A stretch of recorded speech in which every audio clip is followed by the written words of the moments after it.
Ye shall receive power. November 28th, Daily Devotional by Ellen G. White. True and Counterfeit Revivals. And I heard another voice from heaven, saying, Come out of her, my people, that ye be not partakers of her sins, and that ye receive not of her plagues. Revelation chapter 18, verse 4. Notwithstanding the widespread declension of faith and piety, there are true followers of Christ in these churches. Before the final visitation of God's judgments upon the earth, there will be among the people of the Lord such a revival of primitive godliness as has not been witnessed since apostolic times. The Spirit and power of God will be poured out upon His children. At that time, many will separate themselves from those churches in which the love of this world has supplanted love for God and His Word.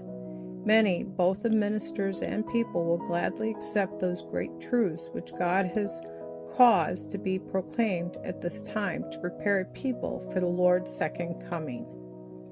The enemy of souls desires to hinder this work, and before the time for such a movement shall come, he will endeavor to prevent it by introducing a counterfeit. In those churches which he can bring under his deceptive power, he will make it appear that God's special blessing is poured out. There will be manifest what is thought to be great religious interest. Multitudes will exult that God is working marvelously for them, when the work is that of another spirit. Under a religious guise, Satan will seek to extend his influence over the Christian world. In many of the revivals which have occurred during the last half-century, the same influences have been at work. To a greater or lesser degree, that will be manifest in the more extensive movements of the future.